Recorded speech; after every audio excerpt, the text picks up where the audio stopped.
তার মৃত্যু হয় 1981 সালে। আজকের গল্পটি আমরা নিয়েছি দেব সাহিত্য কুটির প্রকাশিত দেবায়ন বইটি থেকে, যেটি বেরিয়েছিল 1981 সালের সেপ্টেম্বর মাসে। প্রধান চরিত্রে গল্পের কথক, ম্যানেজার, মেটা, মনুভাই, অফিসের বেয়ারা এবং প্যারেক। গল্প পাঠে মীর। গল্পের সূত্রধার দীপ। শুরু হচ্ছে অলৌকিক।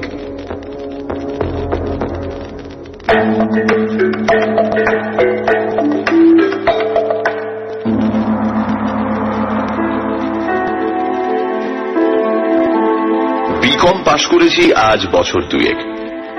তারপর থেকে অফিসে অফিসে ঘুরে 3 জোড়া চটি ছিঁড়ল, কিন্তু চাকরি জুটল না। বড় মেজ ছোট সব অফিস ঘোরা শেষ। সব জায়গায় এক কথা, দুঃখিত, এখানে কোনো কাজ নেই। বেশ কয়েকটা অফিসে সদর দরজায় মস্ত বড় নোটিশ লটকানো, নো ভ্যাকেন্সি। নিতান্ত বাপের পেনশনটুকু ছিল বলে অনাহারে দিন কাটাতে হয়নি। কোন রকমের দুবেলা একটা তরকারি ভাত জুটে যেত।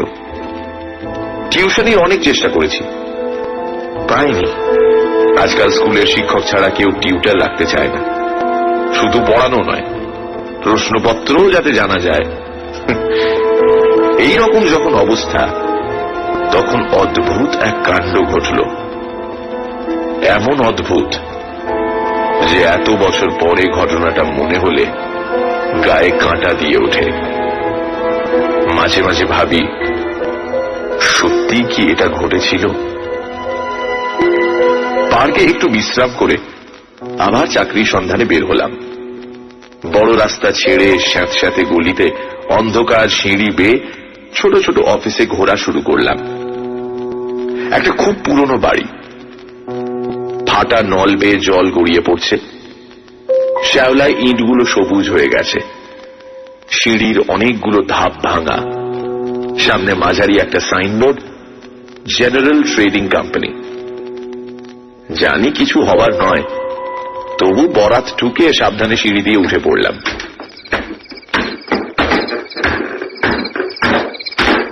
প্রথমে চোখে কিছু দেখতে পেলাম না, এত অন্ধকার। তারপর চোখ দুটো অন্ধকারে অভ্যস্ত হতে দেখতে পেলাম 2-4 জন লোক ঘোরাঘুরি করছে। সকলের মাথায় টুপি। খুব কম পাওয়ারের আলো এদিক ওদিক জ্বলছে। আমাকে দেখে একটা লোক এগিয়ে এলো। কাছে আসতে বুঝতে পারলাম লোকটা গুজরাটি। অন্য সব লোকগুলোও গুজরাটি। এটা বোধহয় গুজরাটিদের অফিস। লোকটা জিজ্ঞাসা করল, কি চাই? করুণ কণ্ঠে বললাম, একটা চাকরি। আমাকে অবাক করে দিয়ে লোকটা বলল, আসুন আমার সঙ্গে। লোকটার পিছন পিছন একটা পার্টিশন ঘেরা কামরায় ঢুকলাম।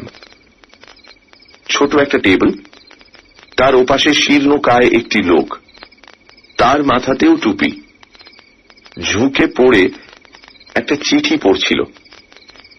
মুখ তুলে বলল, কি? আমার সঙ্গের লোকটি বলল, ভদ্রলোক চাকরির জন্য এসেছেন। লোকটি হাত বাড়ালো, দরখাস্ত। তা দরখাস্ত দিলাম। পড়ে নিয়ে বলল, আপনি গ্র্যাজুয়েট?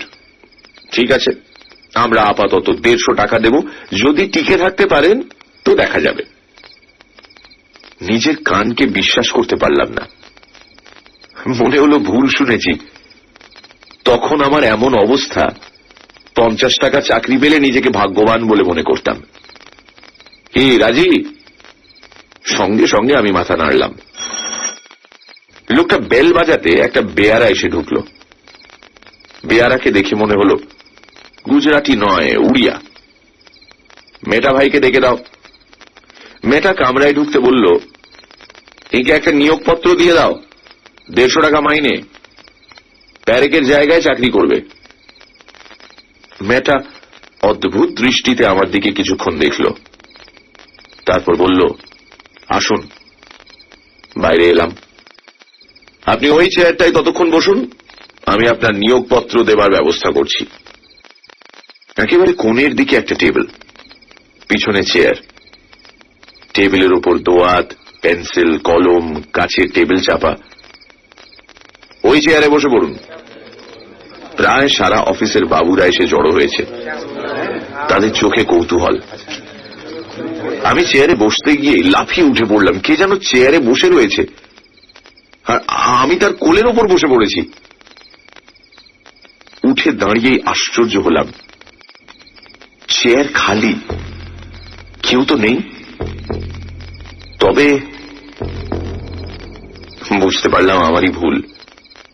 চাকরি পাওয়ার আনন্দে মাথার গোলমাল হলো নাকি। আবার চেয়ারে বসলাম। এক ব্যাপার, কিন্তু এবার আর আমি উঠলাম না, চেপে বসে রইলাম। স্পষ্ট দেখলাম আশপাশে দাঁড়ানো গুজরাটি বাবুদের চোখ বিস্ফারিত হয়ে গেল। আস্তে আস্তে তারা যে যার জায়গায় ফিরে গেল। যথাসময় নিয়োগপত্র হাতে এলো। বাড়ি ফিরে প্রথমেই বাবার কাছে গেলাম। বারান্দায় পাশাপাশি দুটো চেয়ারে বাবা আর মা। রোজই আমার অপেক্ষায় এইভাবে বসে থাকেন। চাকরি পাওয়ার খবরটা দিতেই দুজনে কিন্তু বলে উঠলেন, তোমার মাথায় ওটা কি? মাথায়? মাথায় আবার কি হলো? বারান্দার একদিকের দেয়ালে একটা আয়না টাঙানো ছিল। তার সামনে গিয়ে দাঁড়িয়ে অবাক হয়ে গেলাম। আমার মাথায় পুরনো একটা গুজরাটি টুপি। আশ্চর্য কাণ্ড, এই টুপি আমার মাথায় এলো কি করে? সহকর্মীদের কেউ কি রসিকতা করে মাথায় পরিয়ে দিয়েছে? কিন্তু আমার মাথায় পরিয়ে দিল আর আমি টের পেলাম না। টুপিটা খুলে ঘরের কোণে ফেলে দিলাম। দিন 5-6 অফিসে যাবার পর অনেক কিছু জানতে পারলাম। আমি যে চেয়ারে বসি, সে চেয়ারে আগে প্যারেক বসত। কাজ করতে করতে প্যারেক ওই চেয়ারে বসেই নাকি মারা গেছে।